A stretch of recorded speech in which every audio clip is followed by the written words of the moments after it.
माननीय सभासदों, माननीय सभापति ji. Question number 91 Shri Rajmani Patel. Question number 91 Shri Rajmani Patel. Minister, माननीय मंत्री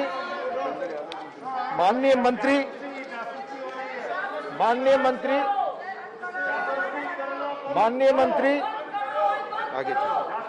question number 92 Shri G C Chandrashekhar. Answer सदन के पटल पर है। सप्लीमेंट्री श्री अमर पटनायक जी।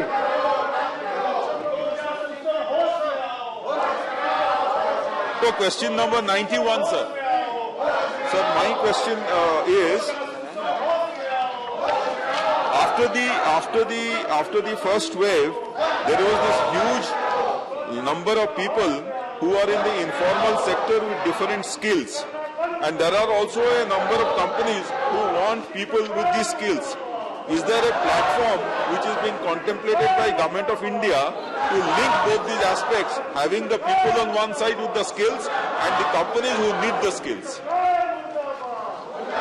सर, जहाँ तक सदस्य ने पूछा है कि क्या भारत सरकार के पास कोई ऐसा प्लेटफॉर्म है, तो नेशनल कैरियर का एक हमारा डिजिटल प्लेटफॉर्म है जिसमें इस प्रकार की सुविधा उपलब्ध है।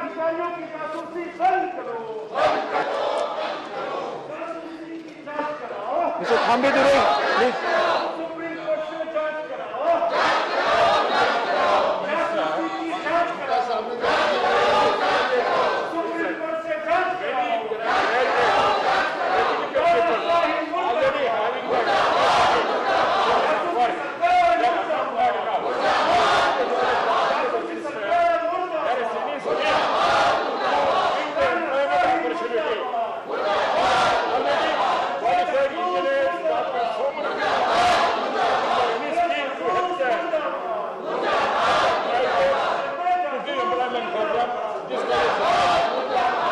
Sir, question is not audible, sir. Voice here, again you repeat. So much voice.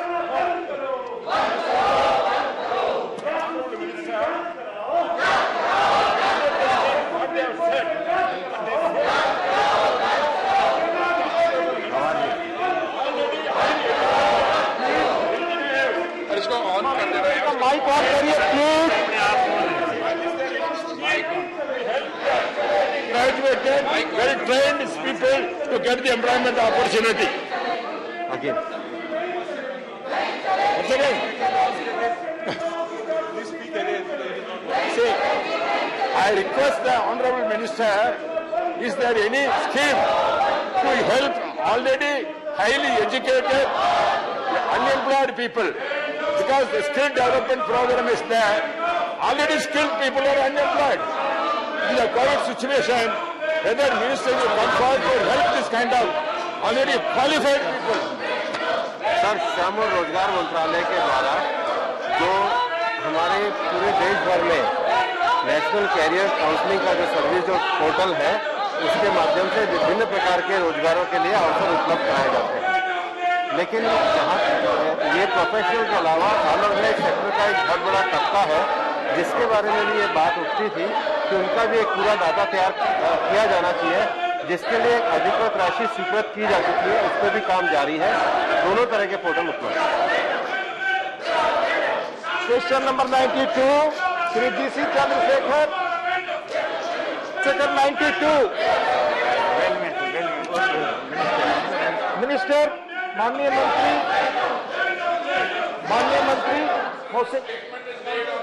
Of the House. माननीय मंत्री। Sir, a statement is laid on the table of the House. Supplementary. Question number 93 Shri Ram विचार नेताम। माननीय मंत्री first supplementary Netam की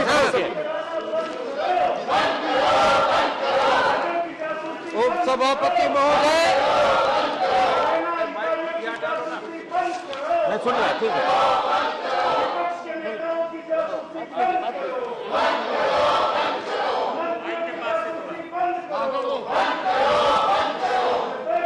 सभापति महोदय, मेरे द्वारा जो प्रश्न किया गया था इस संबंध में माननीय मंत्री जी ने जो उत्तर दिया है उससे मैं संतुष्ट हूं।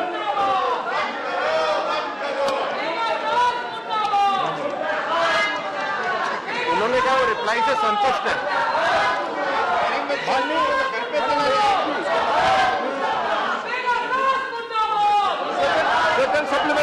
सेकंड सप्लीमेंट्री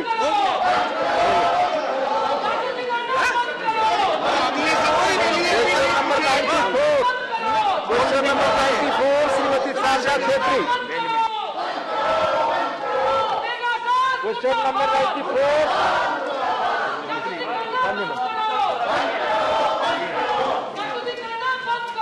माननीय हरनाथ सिंह यादव जी।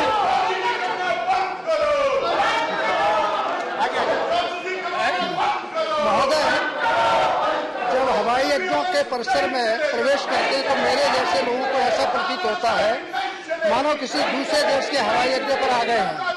अधिकांश सूचनाएं, सूचना पत्र, संकेतक, हवाई जहाज के अंदर समाचार पत्र, पत्रिकाएं अधिकांश विदेशी भाषा अंग्रेजी में लिखे मिलते हैं और ऐसा लगता है कि भारतवासी की दृष्टि में हम भारत भाषा की दृष्टि में हम दरिद्र हो गए। मैं माननीय मंत्री जी से जानना चाहता हूं, क्या माननीय मंत्री जी हवाई अड्डों व हवाई जहाजों में हिंदी तथा देश की अन्य मातृभाषाओं को प्रमुखता देने का कष्ट करेंगे? अध्यक्ष जी, आपके द्वारा मैं माननीय सदस्यों को ये सूचित करना चाहता हूं कि ये प्रश्न हवाई अड्डों के नामांकन के आधार पर रखा गया था। जो मुद्दा माननीय हमारे सांसद ने उठाया है वो इस प्रश्न के साथ ताल्लुकात नहीं रखता। Point number 1। पॉइंट नंबर 2, जहां तक नामांकन की बात है, वो नामांकन भी अंग्रेजी में भी लिखा जाता है हवाई अड्डे में और उस प्रदेश की भाषा में भी लिखा जाता है।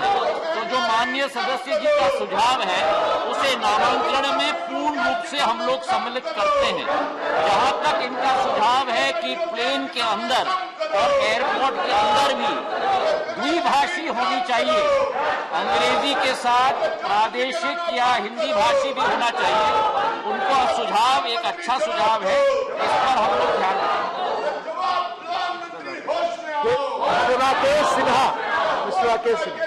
सभापति महोदय, मैं आपके माध्यम से मंत्री जी से जानना चाहता हूं कि बिहार में बेगूसराय, बरौनी में औद्योगिक क्षेत्र है जहां लोगों का आना जाना बड़ी संख्या में होता है।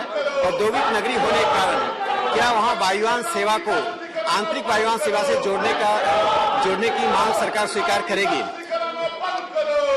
अध्यक्ष महोदय, मैं माननीय सांसद जी को आपके द्वारा सूचित करना चाहता हूं कि ये प्रश्न दोबारा नामांकन के साथ जुड़ा हुआ है, लेकिन हमारी कोशिश है, हमारे माननीय यशस्वी प्रधानमंत्री जी के नेतृत्व में जो उनकी सोच और विचारधारा थी, एक दूर दृष्टिकोण था कि हमारे देश में हवाई चप्पल वाले पहनने वाले भी हवाई सफर कर पाए।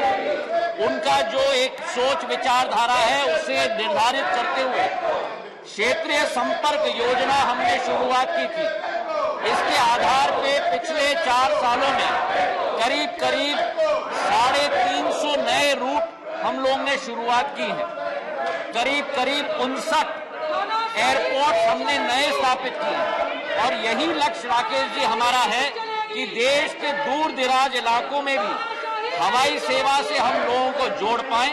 केवल हवाई सेवा नहीं, लेकिन हवाई सेवा के साथ भी जो टिकट का दाम है वो सस्ता से सस्ता हो और वर्तमान में सेकंड क्लास एसी के फेयर के आधार पर हम लोगों का टिकट का दाम हो रहा है, ताकि देश का आम नागरिक, उड़ान का मतलब उड़े देश का आम नागरिक, इस लक्ष्य की पूर्ति हम लोग कर पाए।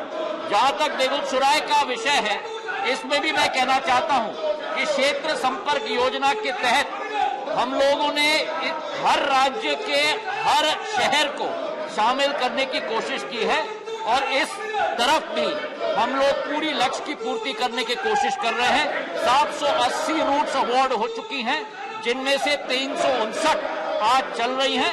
आगे भी अगले राउंड का बिडिंग 4.1 भी हम लोग जल्द से जल्द शुरू करेंगे। Sushil Modi,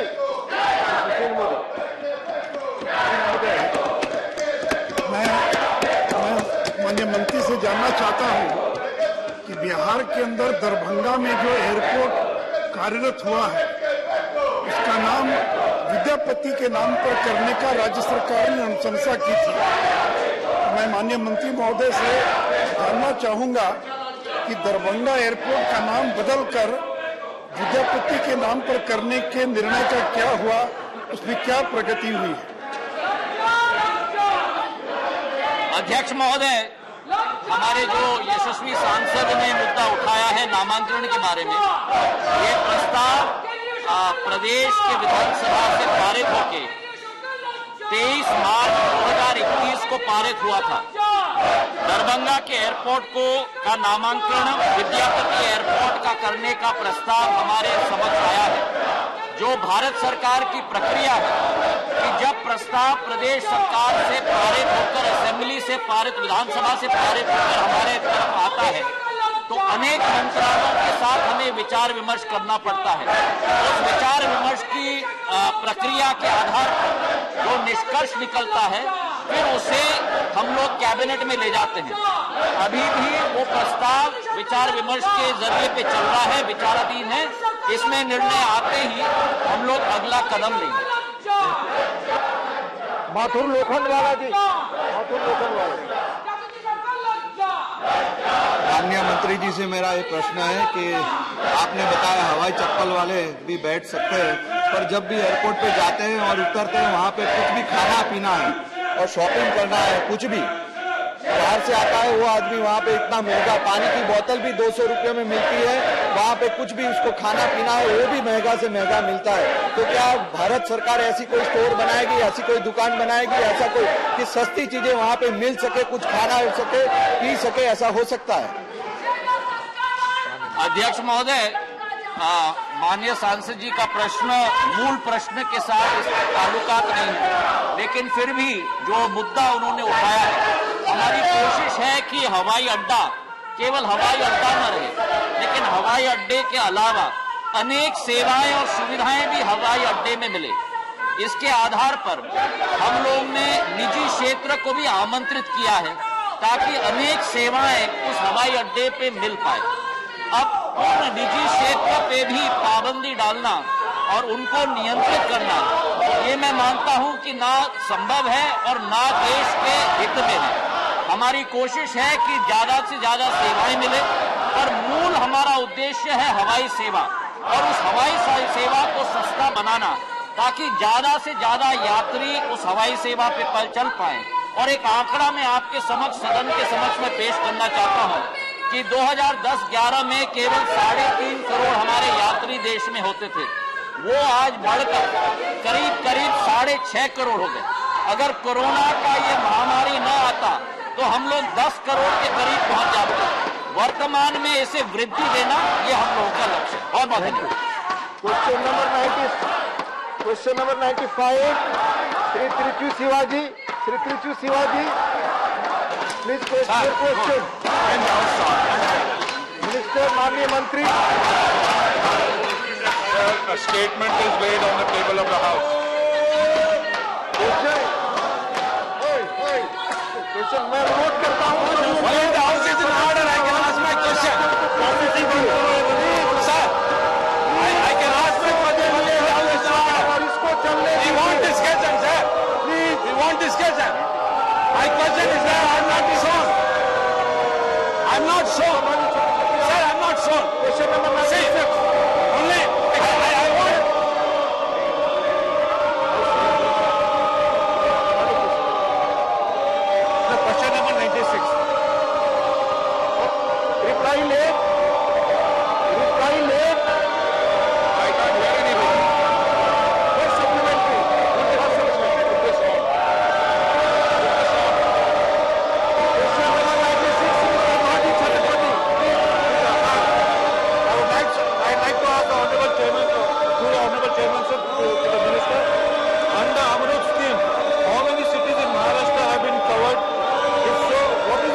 was designed to cover 500 cities throughout the country, all the cities with a population of 1 lakh or over have been covered, and the state-wise, the details are provided in the text of the answer itself, and I would be happy to provide any other further details.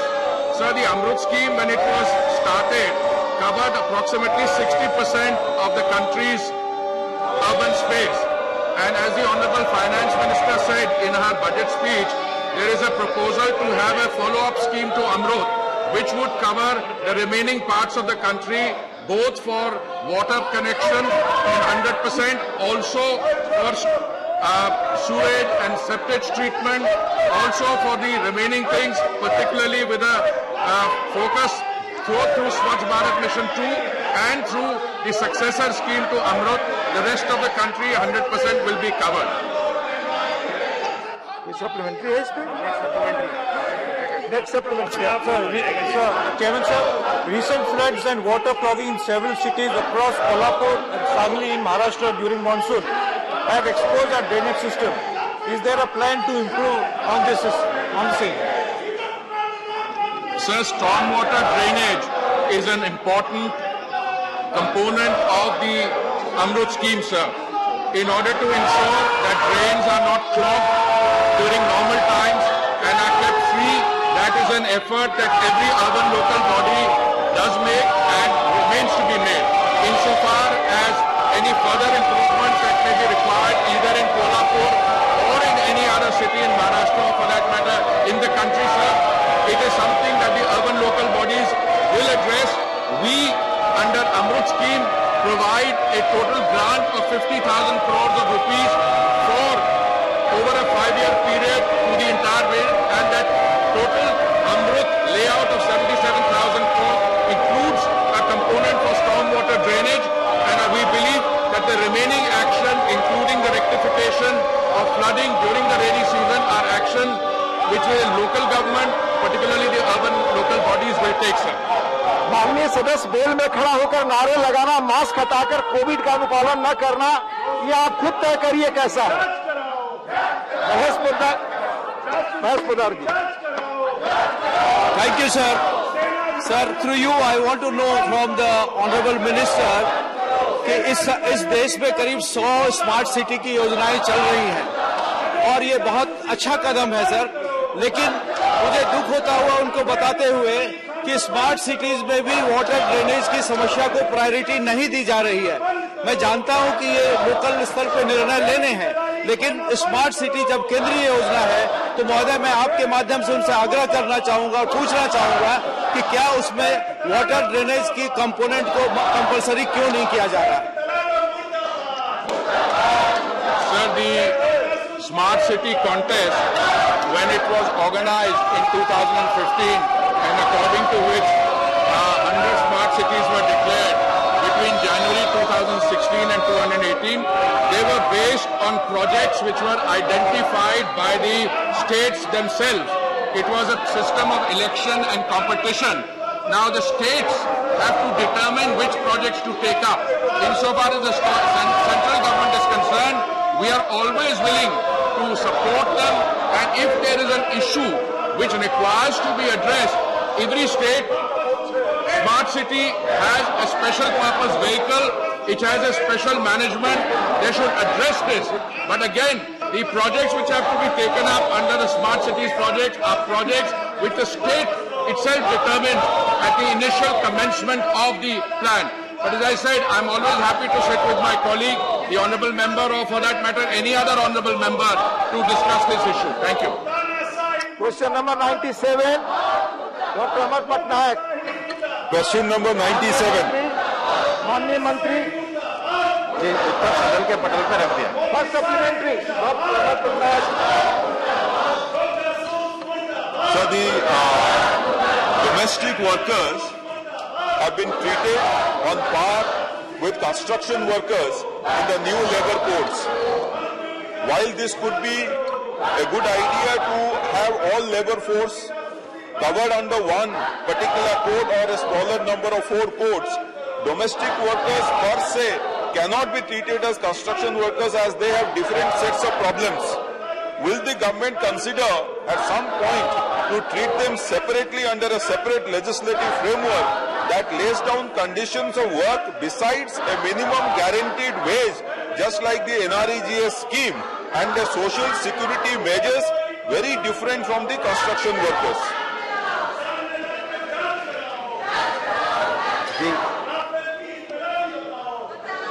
जो नए 4 code बने हैं उसमें social security code में घरेलू कामगार जो है उनको वेज वर्कर की श्रेणी में रखा गया है। वेज वर्कर की श्रेणी में चाहे कॉन्ट्रैक्टर द्वारा चाहे सीधे जो जिनको भी नियोजित किया जाता है उनको वेज वर्कर की श्रेणी में रखा जाता है। और जो नई संहिताएं लाए हैं उसमें हमने स्त्री और पुरुष, क्योंकि डोमेस्टिक वर्कर में काफी ज्यादा महिलाएं हैं, सबके समान वेतन की ही व्यवस्था की है।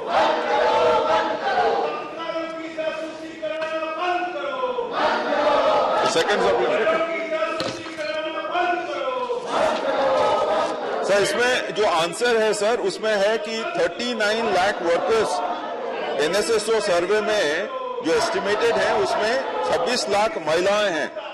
तो महिलाओं के जो रिक्वायरमेंट्स है वो बहुत डिफरेंट है, विच कुड डोमेस्टिक वर्कर्स के लिए particularly abuse and sexual exploitation का जो मात्रा है वो ज्यादा रहता है कंपेयर टू कंस्ट्रक्शन वर्कर्स। तो उसके लिए क्या प्रावधान आप कर रहे हैं या सेपरेटली कुछ रूल्स में रखेंगे? जहां तक डोमेस्टिक वर्कर्स का संबंध है वो इनकी एक विशेष कार्य करने का उनका एक कार्यस्थल और उनकी एक विशेष सामाजिक सुरक्षा योजनाओं की जरूरत है। हमारी सरकार ने पहली बार आजादी के बाद जो डोमेस्टिक वर्क है उनके लिए एक व्यापक सर्वे को तय किया और हम व्यापक सर्वे करके उनकी स्थितियों, समस्या और विषयों के बारे में अध्ययन कर रहे हैं।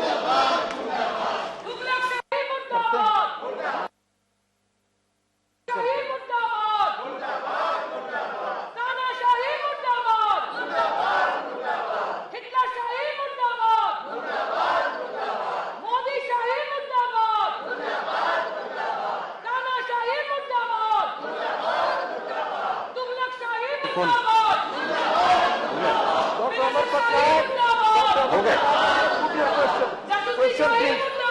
दो हो गए, कंप्लीट हो गए। Question number 98 Shri एलामारम Karim ji, Shri एलामारम Karim ji.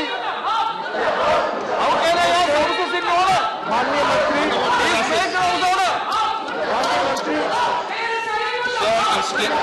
Sir, a statement is laid on the table of the House.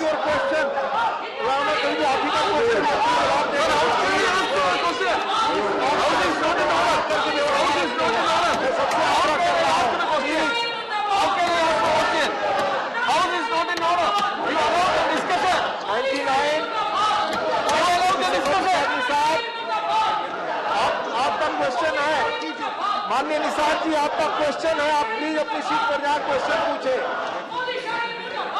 माननीय मंत्री है पर सदस्य वेल के अंदर है। क्वेश्चन नंबर 100 श्री भट्टाचार्य जी, श्री भट्टाचार्य जी।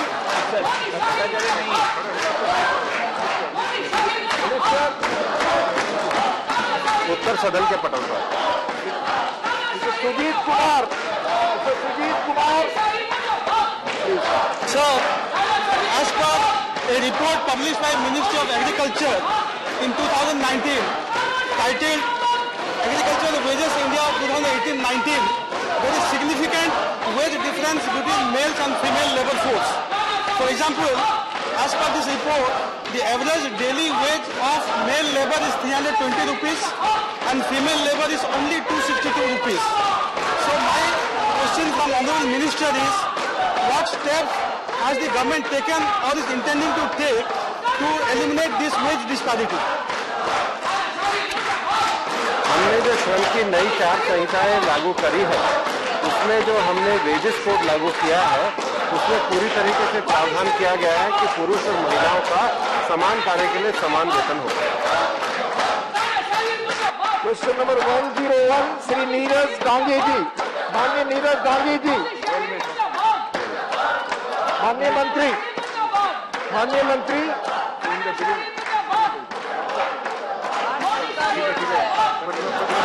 सभा का प्रश्न का उत्तर सभापति को रखा गया है। क्वेश्चन नंबर 102 श्री संजय राउत जी। श्री संजय राउत जी, क्वेश्चन 102। मिनिस्टर, माननीय मंत्री, सभा पटल पे रख दिया गया। उत्तर सभा पटल पे 103।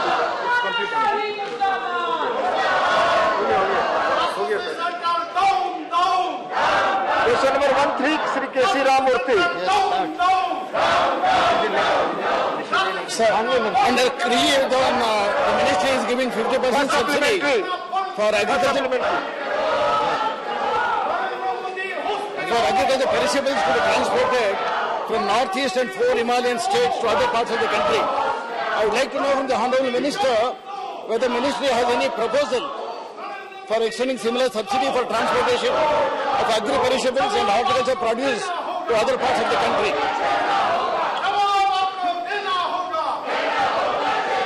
उड़ान योजना के अंतर्गत हम लोग ने ये कोशिश की है कि कार्गो क्षेत्र में भी एक वृद्धि हम लोग ला पाएं और इसके तहत हम लोग ने कहा है कि भारतीय जितने भी कैरियर्स हैं इसमें कुछ न कुछ हम लोग राशि भी दिलवाते हैं लोड के आधार पर, जहां 50% फ्रेट एग्री पेरिशेबल कमोडिटीज की हो।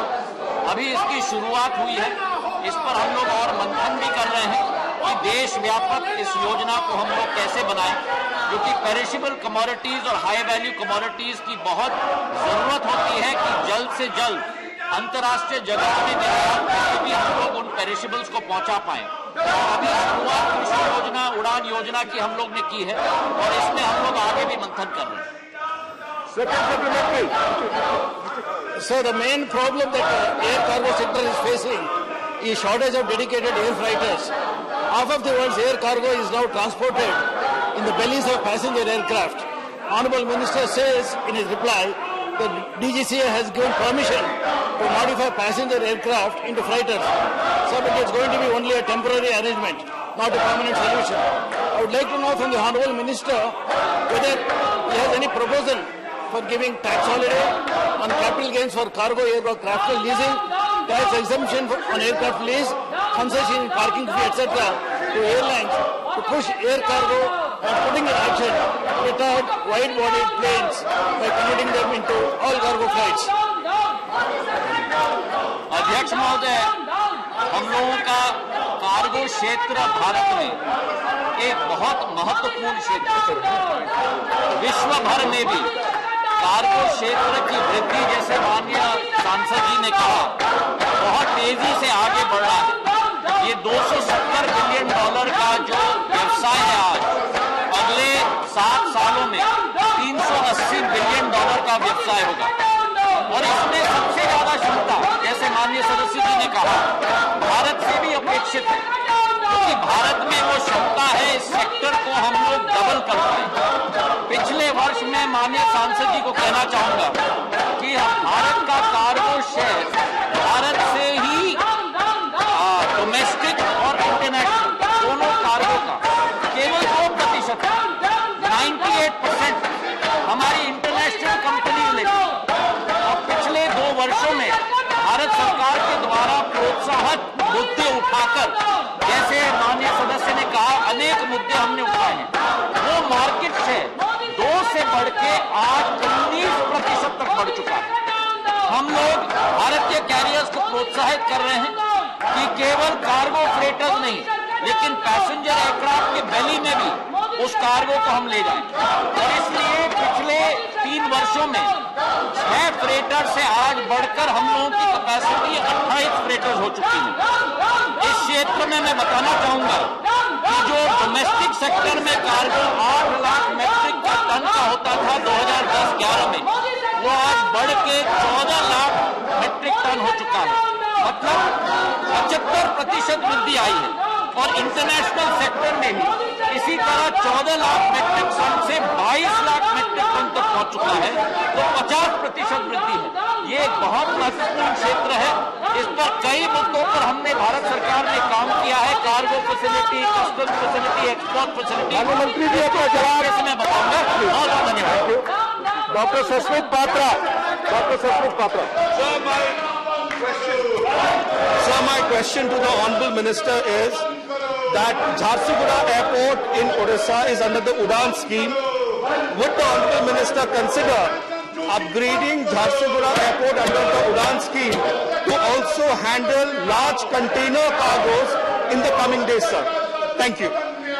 अध्यक्ष महोदय, हमारी कोशिश है कि भारत में अनेक एयरपोर्ट्स पे भी हम लोग कार्गो की फैसिलिटी भी दें और इसी लक्ष्य की पूर्ति करते हुए पिछले 1.5 सालों में हमने BCAS, हमारी सिक्योरिटी कंट्रोल और DGCA ने हमारे डोमेस्टिक एयरपोर्ट से भी कार्गो फैसिलिटी को हमने बढ़ाने की कोशिश की है।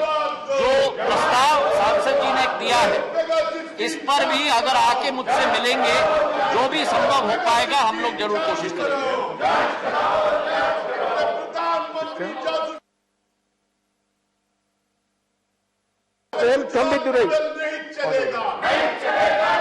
Deputy Chairman, thank you for asking me supplementary to the Honorable Minister.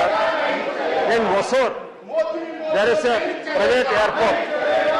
For that, government has already a scheme to use it for UDAN scheme. The Hosur, there's a Hosur in Tamil Nadu, that is border of Bangalore. There is the in Karnataka state, in the Bangalore airport is objecting not to have this airport to use for UDAN purpose. Whether you can come forward to settle this issue and see that Hosur, that airport can be used for the UDAN scheme. It is already in the process is there. When we are going to implement it? अध्यक्ष महोदय, ये प्रश्न cargo के साथ related है, तो ये प्रश्न इसके साथ संबंधित नहीं है, पर माननीय सदस्य ने प्रश्न उठाया है, इसका जवाब मैं इनको जरूर भेजूंगा।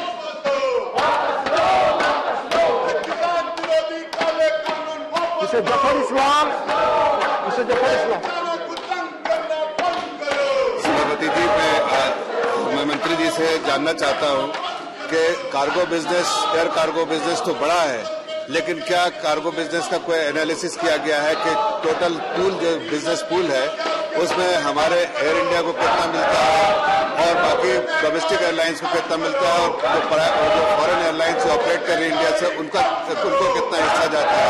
इसलिए कि बिजनेस बहुत बड़ा है, लेकिन क्या हमारी जो नेशनल एयरलाइंस है वो कितना बिजनेस इसमें पा पाती है, उसका कोई बेड़ा है इनके पास? अध्यक्ष महोदय, जो प्रश्न सांसद महोदय ने पूछा है, इसका विवरण मैंने पिछले उत्तर में दिया था कि जो भारतीय कैरियर्स का शेयर घरेलू और अंतर्राष्ट्रीय कार्गो बिजनेस में केवल 2% तक सीमित था।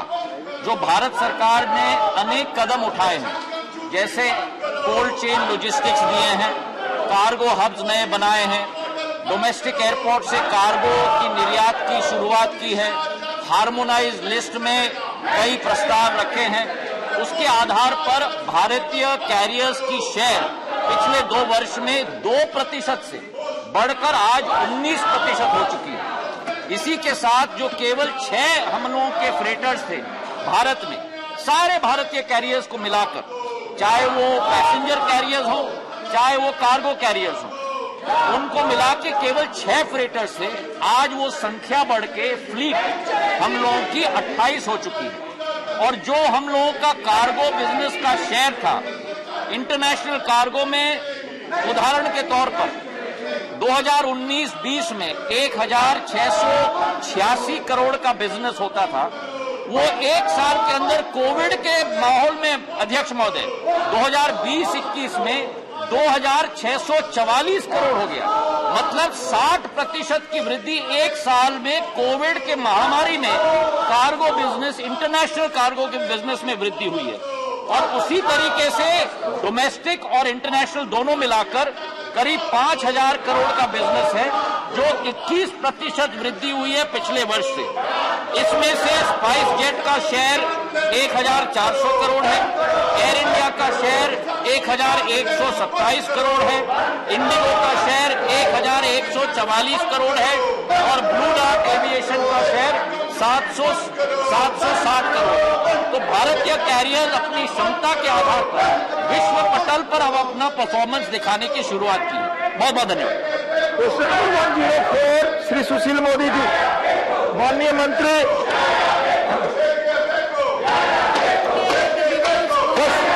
सप्लीमेंट्री सुशील मोदी। मुख्यमंत्री महोदय, सरकार ने अपनी मंशा जाहिर कर दी है कि इसकी मंशा राज्यों के अधिकार में कटौती करने की नहीं थी, लेकिन 102वें संविधान संशोधन के द्वारा सुप्रीम कोर्ट ने जो व्याख्या की है उसमें पिछड़े वर्गों की पहचान करने और सूची बनाने का जो अधिकार था वो राज्यों से लेकर केंद्र को सौंप दिया गया है और सुप्रीम कोर्ट ने रिव्यू पिटीशन भी रिजेक्ट कर दिया है। मैं माननीय मंत्री से जानना चाहता हूं कि क्या सरकार संविधान में संशोधन करके राज्यों को अधिकार देने के लिए तैयार है, क्योंकि रिव्यू पिटीशन रिजेक्ट हो गया तो संविधान में संशोधन करने के अलावा दूसरा कोई विकल्प नहीं है। तो माननीय मंत्री जी से मैं जानना चाहता हूं कि संविधान में संशोधन करने के बारे में सरकार का क्या विचार है।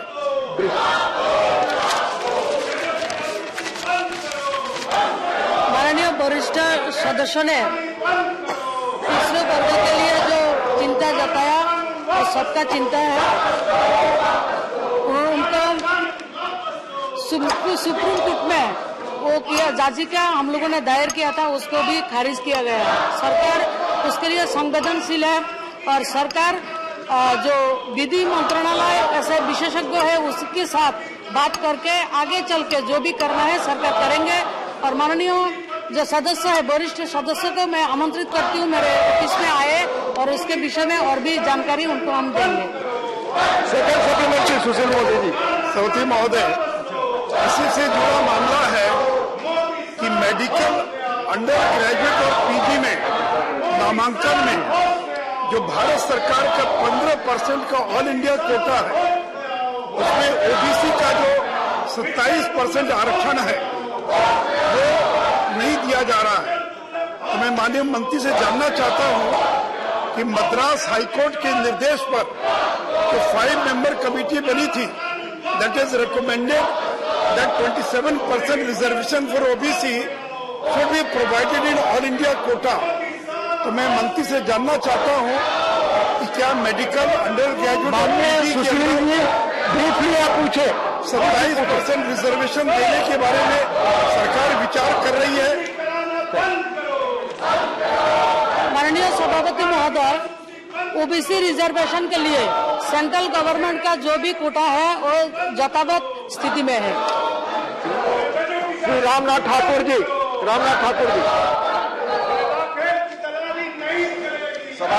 उप सभापति महोदय, मैं आपके माध्यम से सरकार मंत्री जी से जानना चाहते हैं कि विधि विशेषज्ञों एवं विधि मंत्रालय के समय सीमा के अंदर कब तक ये कार्रवाई करेगी। माननीय सदस्य में दोबारा रिपीट करेंगे आंसर क्वेश्चन को दोबारा। आपने जवाब दिया है विधि विशेषज्ञों और विधि मंत्रालय के साथ परामर्श कर कब तक कार्रवाई करने का काम करेंगी। माननीय वरिष्ठ सदस्य, अच्छा आपने प्रश्न किया है। हमारी सरकार संवेदनशील है और विधि जो विशेषज्ञ है उससे बात करके जो भी स्थिति है और भी चर्चा करके उसको देखेंगे। श्री जयप्रकाश प्रसाद जी।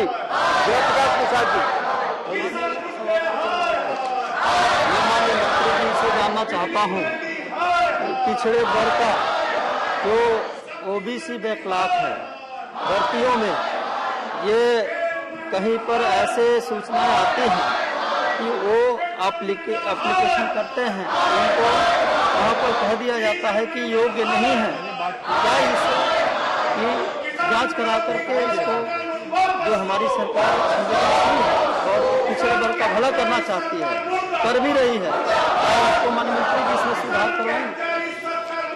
देखिए, हमारी सरकार जो ओबीसी है उसके लिए प्रतिबद्ध है। हमारी सरकार का जो अभी मिनिस्ट्री एक्सपेंशन हुआ है, हम सबको पता है, सबसे ज्यादा ओबीसी मंत्रियों को उसमें रखा गया है।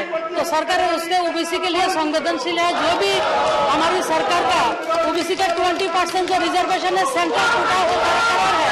स्टेट का कोटा का क्या है वो स्टेट उसके बारे में सोचेंगे, लेकिन सेंट्रल गवर्नमेंट का जो भी स्थिति है, जो भी कोटा है, सब बरकरार है और सब स्थिति है। और भी जानने का माननीय सदस्य का इच्छा हो तो मेरे मंत्रिमंडल में आइए, हम और भी उसके लिए विषय को चर्चा करेंगे।